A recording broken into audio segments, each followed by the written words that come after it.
So hey guys, welcome back to our YouTube channel. So finally we are back with the August series. इस series में हम लोगों ने chapter number 13 तक पढ़ लिया था, जिसमें हम लोगों ने पिछले चैप्टर में पढ़ा था सब्सटेंस ऑफ अब्यूज के बारे में, टोबैको, निकोटीन, बाकी एनडीपीएस एक्ट और बहुत सारी चीज़ों के बारे में हम लोगों ने पिछले चैप्टर में पढ़ा था। मदाद जो सबसे इम्पोर्टेंट आता था वो आप एक बार ज़रूर पढ़िएगा। अगर आपने पिछली वाली वीडियो नहीं देखी तो एक बार जाके देख सकते हैं। आज हम लोग इस चैप्टर में चैप्टर नंबर 14 में देखने वाले हैं अगतंत्र पर्सपेक्टिव्स ऑन कैंसर। कैंसर कितने टाइप्स के होते हैं और किस तरीके से होते हैं, कौन-कौन से मेन कार्सिनोजेनिक सब्सटेंसेस होते हैं। अगतंत्र का क्या पर्सपेक्टिव है और आयुर्वेदिक क्या ट्रीटमेंट या मैनेजमेंट स्ट्रेटजीज होती हैं, उनके बारे में बात करेंगे। कौन-कौन से ऐसे आयुर्वेदिक ड्रग्स हैं जो कैंसर में हेल्प करते हैं। तो लेट्स स्टार्ट टुडेज लेक्चर। सबसे पहले तो बात आती है कैंसर क्या होता है। तो कैंसर हम लोगों ने बचपन से ही पढ़ा है कि नॉर्मली सेल तो ग्रो करते हैं, लेकिन अगर वो अबनॉर्मली ग्रो करने लगे अनकंट्रोलेबली तो वो ट्यूमर का फॉर्मेशन करते हैं और वो कैंसर फॉर्म करते हैं। देखो, cells normally grow and divide to replace old cells. पुराने सेल्स को उस रिप्लेस करने के लिए नॉर्मल सेल्स जो होते हैं वो ग्रो करते हैं और रिप्लेस करते हैं। अ सेल बिकेम कैंसरस, तब उसे कैंसरस बोलेंगे जब वो इतनी क्विकली ग्रो करे बहुत जल्दी और वो कंट्रोल से बाहर हो जाए, जिससे ट्यूमर का फॉर्मेशन हो जाए। देखो, ट्यूमर भी दो टाइप के होते हैं, बिनाइन ट्यूमर और मेलिग्नेंट ट्यूमर। बिनाइन ट्यूमर ये कैंसर नहीं होते, do not spread to other part of body, not usually life threatening. इसको काट के सर्जिकल प्रोसीजर से हटा दिया जाता है। और मेलिग्नेंट ट्यूमर वो होते हैं जो कैंसरस होते हैं और ये स्प्रेड करते हैं एक बॉडी पार्ट से लेकर दूसरे बॉडी पार्ट तक। Can spread to nearby tissue and distinct site via blood stream और लिम्फेटिक सिस्टम। इसी को हम लोग कहते हैं मेटास्टेसिस। इस प्रोसेस को मेटास्टेसिस बोलते हैं। तो ये जो जनरली हम लोग बचपन से पढ़ते आ रहे हैं वही सारी चीजें हैं। Chemicals and cancer risk.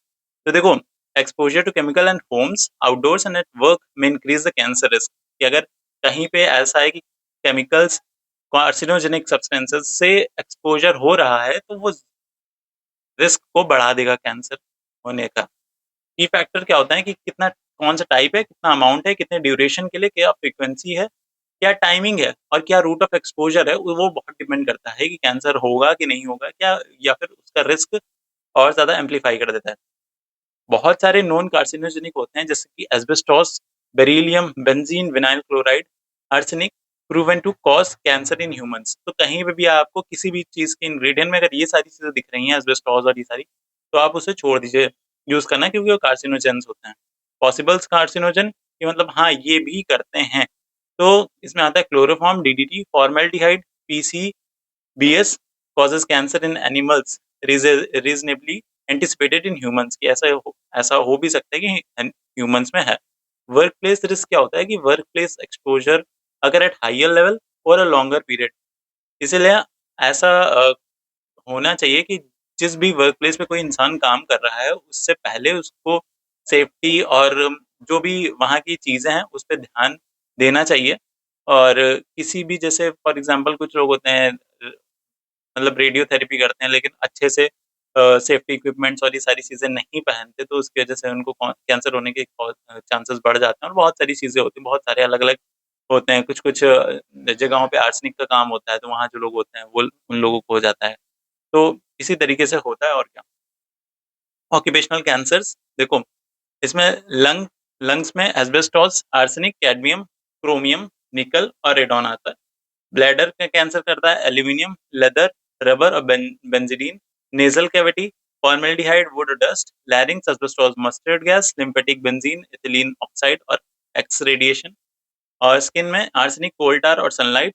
Liver में आर्सेनिक और vinyl chloride. Soft tissue sarcoma में क्लोरोफेनॉल्स और हेर्बिसाइड्स आते हैं। तो बस इसको एक बार पढ़ लीजिएगा, बहुत ज़्यादा इम्पोर्टेंट नहीं है, बट हाँ, अगर आप ये लिखते हैं तो अच्छा इंप्रेशन पड़ेगा एग्जामिनर पे। तो यहीं पे बस देख लीजिए कि कौन से सिस्टम पे कौन-सा 1-2 इम्पोर्टेंट है, बस वही देख लीजिएगा। जैसे लंग्स में एस्बेस्टोस और अपना आर्सेनिक देख लिया, ब्लैडर में अपना एल्यूमीनियम, लेदर देख लिया, नेज़ल कैविटी में फॉर्मेल्डिहाइड देख लिया कि फॉर्मेल्डिहाइड आपको पता ही है कितना खतरनाक इरिटेशन करवाता है नेज़ल कैविटी में। लैरिंग्स में मस्टर्ड गैस देख लिया कि मस्टर्ड गैस एकदम चोकिंग टाइप का फ़ील करवाता है। लिम्फेटिक में बेंज़ीन देख लिया और स्किन में अपना आर्सेनिक। आर्सेनिक का तो आपने पढ़ा ही था पिछले चैप्टर्स में। बताइए क्या-क्या दिक्कतें होती हैं आर्सेनिक से? रेन ड्रॉप पिगमेंटेशन होता है और क्या-क्या होता है? एरिथमियाज़ लाइन्स होती हैं और क्या-क्या होता है? हाइपर हाइपर केराटोसिस होता है और क्या होता है? हाँ, तो मतलब इसी तरीके से आपको चीज़ें याद होनी चाहिए कि आर्सेनिक से क्या होता है, मर्करी से क्या होता है, तो ये अगर बार-बार आप क्वेश्चन करेंगे या दूसरों से डिस्कस करेंगे तो आप अच्छा याद कर पाएँगे।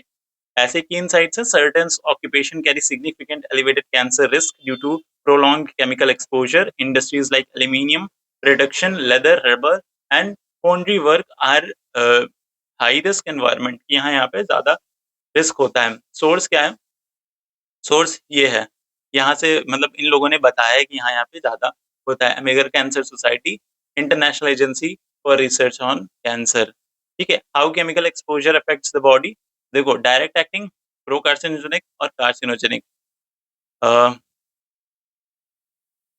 यहाँ पे लिखा है the body metabolises chemical to use और एलिमिनेट देम कि मतलब बॉडी में केमिकल जो होते हैं वो मेटाबोलाइज होते हैं और बाद में एलिमिनेट होते हैं depending how a chemical is processed किस तरीके से वो केमिकल है वो बॉडी में प्रोसेस हो रहा है किस तरीके से मेटाबोलाइज हो रहा है किस तरीके से एलिमिनेट हो रहा है इट में डायरेक्टली डैमेज द डीएनए इसको हम लोग क्या कहते हैं कि बॉडी में पहले केमिकल गया फिर उसके बाद वो मेटाबोलाइज हुआ फिर एब्जॉर्प्शन एब्जॉर्प्शन किस तरीके से हो रहा है फिर डिस्ट्रीब्यूशन किस तरीके से फिर metabolism accession ADME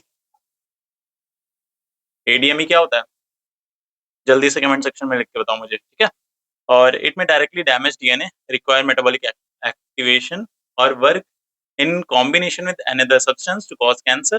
Unrepaired DNA damage leads to mutation and mutation in certain genes can cause cancer. तो वही सारी चीजें घुमा घुमा के चीजें लिखी हुई हैं कि कोई भी केमिकल होता है वो बॉडी में आता है उसके बाद मेटाबोलाइज होता है फिर एलिमिनेट होता है कि किस तरीके से एलिमिनेट और मेटाबोलाइज हो रहा है इस पे डिपेंड करता है कि क्या दिक्कत होने वाली है कभी कभी ऐसा होता है कि कोई केमिकल है वो इस तरीके से प्रोसेस होता है कि डायरेक्टली डीएनए को डैमेज कर देता है ठीक है तो अगर डीएनए डैमेज हो गया और अ, वो रिपेयर नहीं हो पा रहा तो उससे क्या होगा म्यूटेशन हो जाएगा और म्यूटेशन कुछ कुछ जीन्स में कैंसर का कॉज होता है ठीक है रिस्क फैक्टर एंड डायग्नोसिस क्या है age and genetics behaviour and virus and diagnostic tool जैसे एज और जेनेटिक्स क्या है ओल्डर एज इंक्रीजेस मतलब जैसे जैसे एज बढ़ती रहती है वैसे वैसे कैंसर होने के चांसेस बढ़ते रहते हैं family history plays a large role in breast and colon cancer देखो ये देखा गया है कि जिनमें फैमिली हिस्ट्री होती है तो उनमें ब्रेस्ट और कॉलन कैंसर ज्यादा होता है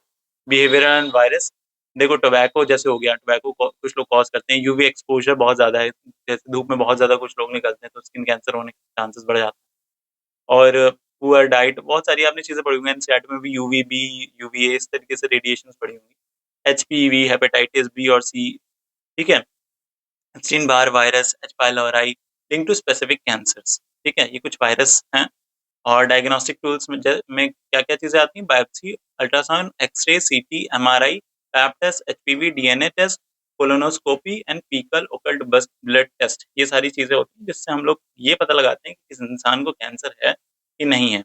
ऑन्कोलॉजी स्टडी ऑफ कैंसर को हम लोग बोलते हैं। कीमो एंड रेडियोथेरेपी की अगर बात करें तो क्या होता है कीमोथेरेपी? यूज़ साइटोटॉक्सिक ड्रग जैसे कि ये वाली जो ड्रग्स होती हैं इनका यूज़ करते हैं to kill cancer cells, shrink tumour and reduce recurrence पे कि फिर से वो बन ना जाए। फिर रेडियोथेरेपी आता है कि uses high dose radiation, external and internal beam मतलब बीम की तरह एकदम तेजी से रेडिएशन मारते हैं हाई डोज की और डैमेज कैंसर सेल्स जो भी कैंसर सेल्स होता है उसको डैमेज कर देते हैं। Effect continues week after treatment एंड ये मतलब ट्रीटमेंट तो खत्म हो जाता है लेकिन उसका इफेक्ट बहुत वीक्स तक चलता है। कॉमन साइड इफेक्ट्स क्या होते हैं? हेमेटोलॉजिकल जैसे एनीमिया हो गया, न्यूट्रोपीनिया हो गया, थ्रोम्बोसाइटोपिनिया हो गया, जीआई में नोज़िया, वोमिटिंग, डायरिया, म्यूकोसाइटिक, ठीक है? और डर्मेटोलॉजिकल एलोपेशिया, हाइपरपिगमेंटेशन जब आप देखो फार्माकोलॉजी पढ़ेंगे ना तो उसमें आप जब वोमिटिंग के बारे में पढ़ेंगे तो अलग-अलग टाइप के एमेटिक्स को देखेंगे कि हाँ, इतनी टाइप की एमेसिस होती हैं। उसमें अलग-अलग टाइप के एंटीमेटिक्स ड्रग्स पढ़ेंगे तो उसमें भी आता है कि रेडियोथेरेपी से जो वोमिटिंग हो रही है उसको रोकने के लिए कौन-सी ड्रग होती है, तो वहाँ पे भी है। मोशन सिकनेस के लिए कौन-कौन सा होता है, तो वहाँ पे पढ़ेंगे आप। ठीक है? डर्मेटोलॉजिकल हो गया कि मतलब हाइपर पिगमेंटेशन हो गया, डर्मेटाइटिस हो गया, एलोपेशिया हो गया मतलब बाल-वाल गिर गए। फिर बाकी न्यूरोलॉजिकल में एंग्जायटी, डिप्रेशन, कॉग्निटिव डिफेक्ट और फटीग आ जाता है और cardio toxicity and thyroid dysfunction में कुछ हो जाते हैं मतलब कुछ-कुछ ड्रग से और फर्टिलिटी में भी दिक्कत हो जाती है। ओलिगोस्पर्मिया इन मेन और ओवेरियन फेलियर वुमेन। तो ये नॉर्मल से साइड इफ़ेक्ट हैं, बहुत कुछ अलग से नहीं मुझे लगता है कि इसमें कोई बड़ी चीज़ है, इसीलिए मैं बहुत ज़्यादा इसमें एम्फेसिस नहीं दे रहा हूँ, ठीक है? अगर कोई ऐसी चीज़ है जो आपको लगता है कि यार इस एक स्पेसिफिक वर्ड की आप मतलब बता दीजिए, तो मैं वो बता दूँगा। वैसे मैं सारी चीज़ों के मतलब बताता हूँ, जो भी मुझे लगता है कि ये कठिन है और बच्चों को शायद ना पता हो। बाकी ऐसे कोई बहुत ज़्यादा नॉर्मल सी चीज़ें होती हैं, तो मैं उसको आगे भी बढ़ा देता हूँ, ठीक है? हाँ, लेकिन ये है कि कोई भी इम्पोर्टेंट चीज़ या कोई भी ऐसी चीज़ जो आपके काम की है, वो नहीं छोड़ता मैं। कैंसर एंड आयुर्वेदिक अप्रोच, कि कैंसर पे आयुर्वेदिक अप्रोच क्या होती है? तो देखो एंशिएंट आयुर्वेदिक टेक्स्ट ने डिस्क्राइब किया है कैंसर्स को जैसे कि ग्रंथि, ग्रंथि एक बोलते हैं माइनर नियोप्लाज़्म, ठीक है? कि कहीं पे ग्रंथि हो गई, अर्बुद, अर्बुद एक मेजर नियोप्लाज़्म होता है, ठीक है? इंग्लिश में इसे कैंसर से ही अपना करते हैं, रिलेट करते हैं। Based on त्रिदोष therapy, side effect of radiotherapy manifest as aggravated पित्त दोष, रक्तपित्त और रक्त दुष्टि, ठीक है? इसके साइड इफेक्ट्स आ जाते हैं। रसायन थेरेपी, स्नेहन, डाइट एंड काउंसलिंग, ये 3 इसके अप्रोच होते हैं मैनेजमेंट के। रसायन थेरेपी जैसे rejuvenation therapy with anti ageing, vitality, restoring property and nourish. देखो जब रसायन थेरेपी आप पढ़ोगे, दीर्घम आयु स्मृति में आरोग्य तृणवास प्रवासन उदाहरण देहेंद्र बल प्रदम। तो ये जब श्लोक पढ़ोगे, इसमें 4 लाइन का श्लोक है। वाक सिद्धि प्रणति ग्रंथि लभते न रसायनात् लाभोपाय शस्त्राणाम रसादीनाम रसायन। तो वो वाला जो श्लोक आप पढ़ते हैं तो वो रसायन में लग जाता है। आप जैसे यहाँ पे रसायन पढ़ा, तो आप ये वाला श्लोक डाल सकते हैं। और इसी तरीके से श्लोक्स की इम्पोर्टेंस होती है आपकी यूनिवर्सिटी पॉइंट ऑफ व्यू से और वाइवा के पॉइंट ऑफ व्यू से, ठीक है? स्नेहन की बात करें तो यह स्नेह में क्या होता है कि मेडिकेटेड ऑयल होता है। स्नेह आपको पता होगा ना, स्नेहन या स्नेह। तो स्नेह क्या होता है कि ऑयल को हम लोग बोलते हैं, जितने भी होते हैं। तो medicated oil taken 7 to 10 days before the chemoradiotherapy reduce toxic effect. Diet and counselling, rice, moong dal, cow milk, ghee, butter milk recommended होता है। और काउंसलिंग जो होता है वो पेशेंट को कॉन्फिडेंस बढ़ाने में हेल्प करता है। इसलिए देखा होगा कुछ लोग होते हैं बहुत दिमाग से बढ़िया होते हैं, प्रवर उनका सत्व होता है, तो वो डरते नहीं हैं बड़ी-बड़ी डिजीज़ेज़ से भी। 3 टाइप के सत्व होते हैं, प्रवर, मध्यम, अवर, ठीक है? तो प्रवर सत्व वाले जो होते हैं वो अच्छे मन वाले होते हैं, वो डरपोक नहीं होते। और जो एकदम अवर मन, जो कि हीन मन सत्व वाले होते हैं, तो वो डरपोक होते हैं। छोटी-सी भी व्याधि उनको बहुत बड़ी लगती है। और जो प्रवर सत्व वाले होते हैं, उनको बड़ी से बड़ी व्याधियों पे कोई दिक्कत नहीं होती और जल्द से जल्द वो ठीक हो जाते हैं, ठीक है? हर्ब्स एंड अगेंस्ट, देखो मैं बीच-बीच में ये छोटी-छोटी चीज़ें बता देता हूँ ताकि आपको रिवीजन होता रहे, ठीक है? क्योंकि आपने मुझे लगता है मन में पढ़ा होगा प्रवर, मध्यम, अवर। Herbs against chemo radiotherapy toxicity. तो यहाँ पे हर्ब्स दिए गए हैं, जैसे अश्वगंधा है, कपिकच्छु है, यष्टि मधु, शुंठी, रसोन, हरिद्रा, भल्लातक, वासा, भूमि अमल की, काल मेघ, दाड़िम, तुलसी। दाड़िम क्या होता है? अनार होता है, ठीक है? अमल की, पुनर्नवा, काऊ मिल्क, काऊ घृत, काऊ यूरिन, ये सारी चीज़ें, ये सारे टाइप्स के जो ड्रग होते हैं, प्लांट्स होते हैं, इनका यूज़ होता है इन चीज़ों में, एंटी एजिंग, रिस्टोरिंग और यहाँ पे देखो दिया हुआ है। ये ऐसा नहीं है कि ऐसे ही हवा में उठा के बोल दिया कि हाँ, ये चीज़ें होती हैं। ये एकदम साइंटिफिकली प्रूव्ड है, रिसर्च हुई है इन सारी चीज़ों पे, तब जाके ये सारी चीज़ें एकदम कोई इंसान बोल पा रहा है कि हाँ, ऐसे-ऐसे होता है। पुराने टेक्स्ट में तो लिखा ही हुआ है, बट नई-नई रिसर्चेज़ भी हुई हैं, जैसे आमलकी है, ठीक है? तो आमलकी का रिसर्च जब हुआ, तो जब माइस पे करा गया, तो उनमें कार्सिनोजेनिक एक्टिविटी को कम हो गया है इससे, ठीक है? ऐसा दिखा कि ये कार्सिनोजेनिक एक्टिविटी को कम कर देता है। लिवर को फिर से रिजुवेनेट करवा देता है, फिर से वापस सही कर देता है, तो बहुत ज़्यादा पावरफुल है। देखो रिजुवेनेशन लिखा नहीं हुआ है? रिजुवेनेशन और हेमोरेजिक डिजीज़ और जितने भी ब्लड रिलेटेड डिसऑर्डर्स थे, उसको कम कर देता है। आयुर्वेद में भी लिखा हुआ है कि ये पित्त शामक होता है, कि पित्त वाली दिक्कतें होती हैं, तो वो कम कर देता है। तो इसी तरीके से आप जब चीज़ें ये सारी पढ़ लेंगे, तो वैसे भी आपको ऑटोमेटिकली ये सारी चीज़ें याद हो जाएँगी, ठीक है? इतना इसको याद करने की ऊपर स्ट्रेस मत लीजिएगा। विष, द्रव्य एंड कैंसर मैनेजमेंट, तो जैसे वत्सनाभ है, वत्सनाभ वो कहते नहीं है, रसो रसना च वत्सना प्रशिष्यते, कि मतलब सारे रसों में जो मतलब सारे यहाँ पे विष के बारे में वर्णन करे गए हैं ना, विष का श्लोक पता है किसी को, याद आता है? हलाहल, कालकूट, श्रृंगाष्ट, प्रदीपन, सौराष्टिक, ब्रह्मपुत्र, हरिद्र, सुतस्ता। तो ये अलग श्लोक नहीं याद है तो जाके याद कर लो, रसशास्त्र में अगर आपको मिल जाएगा विश्व का श्लोक, बाकी आपको हाँ, इसमें मिल जाएगा, रसशास्त्र में मिल जाएगा, तो रसशास्त्र एक पढ़िएगा तो उसमें ये श्लोक आएगा, तो अच्छे तरीके से याद कर लीजिएगा। विष का, उपिश का, तो फिश का जैसे होता है विष तंदिक बीजम चातो हे पेनश्च रेशकम। तो क्या हम लोग बात करते हैं वत्सनाभ, तो वत्सनाभ जो होता है विषयों में ऐसे बताते हैं कि प्रशस्त होता है, सबसे श्रेष्ठ होता है। और इस वक्त पे यही मिलता है, जैसे बाकी जो विष होते हैं हलाहल, कालकूट, श्रृंगार, प्रदीपन, तो ये सारे अब आजकल के टाइम पे नहीं मिलते, वत्सनाभ मिलता है। तो इसलिए इसको बेस्ट बोला गया है। ठीक है, वत्सनाभ का क्या इफेक्ट होता है लंग्स पे, स्टमक या लिवर कैंसर में, ये बहुत अच्छा रोल प्ले करता है, सही करता है। भल्लातक, सेमिकार्पस एंडोकार्डियम भल्लातक बहुत कह सकते हैं ये भी एक तरीके का होता है। तो इसमें क्या होता है कि साइटोटॉक्सिक टू कैंसरस सेल्स हैं, उनको साइटोटॉक्सिक इफेक्ट उन पे डालता है, साइटोप्रोटेक्टिव टू नॉर्मल सेल्स को दिक्कत नहीं देगा। एक्टिव अगेंस्ट, देखो इसका वत्सनाभ का टंकड़ होता है एंटीडोट।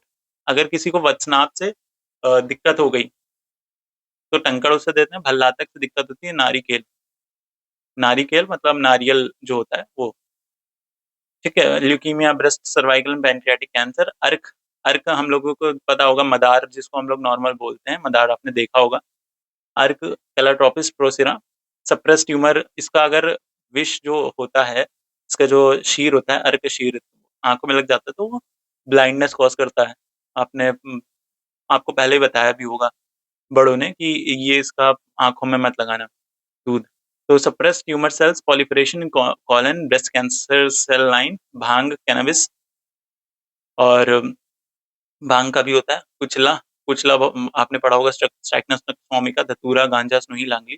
तो इसमें cytotoxic alkaloid and extract showing activity against virus, various cancerous cell lines. ठीक है, तो ये सारी चीजें हैं, अ, बहुत ज्यादा कठिन नहीं है, और बहुत ज्यादा इतना डीप में भी नहीं जाना मैंने, बस मेन मेन चीजें ही इससे निकाल कर लाए हैं। अगर आप इसमें बुक पढ़ेंगे ना तो इसमें बहुत बेफालतू का इधर उधर है, बट यहाँ पे जो भी इंपॉर्टेंट चीजें थी जिससे क्वेश्चन बन सकता है वो सारी चीजें लेकर आ गया हूँ। ये ब्यूटीफुल से स्लाइड्स हैं, ये आपके लिए ही हैं, बहुत मतलब बनवा रहा हूँ मैं।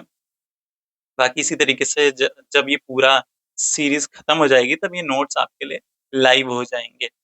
डिस्क्रिप्शन आप चेक कर लीजिएगा तब, तो डिस्क्रिप्शन से आप लोग इसे कैसे लेना है वो बता दूंगा मैं। ठीक है, एक नॉर्मल मिनिमम मिनिमम अमाउंट होगा, बहुत थोड़ा सा, ताकि ये नोट्स जो बना रहा हूँ थोड़ा सा इसकी मतलब वैल्यू हो, ऐसा ना हो कि एकदम कहीं भी पड़े हैं, बस इसलिए। बाकी वीडियोस तो फ्री रहेंगी ही आप लोगों के लिए। इसी तरीके से पढ़ाई करते रहिए, मजे करते रहिए, और कोई भी दिक्कत हो वो कमेंट सेक्शन में बता सकते हैं। ठीक है, अभी ये वीडियो मैं तो ये सोच रहा हूँ कि जल्द से जल्दी ये अगत तंत्र की सीरीज कंप्लीट करते हैं, फिर उसके बाद रोग निदान चालू करते हैं। रोग निदान के बाद बाकी देखेंगे कि कौन कौन सी चीजें, रसशास्त्र हो सकता है चालू करूँ। बाकी आप लोग का अगर सपोर्ट मिलेगा तो ज्यादा से ज्यादा चीजें मैं ला ला पाऊंगा। ठीक है, बाकी इसी तरीके से पढ़ाई करते रहिए, मजे करते रहिए। Tata, bye bye.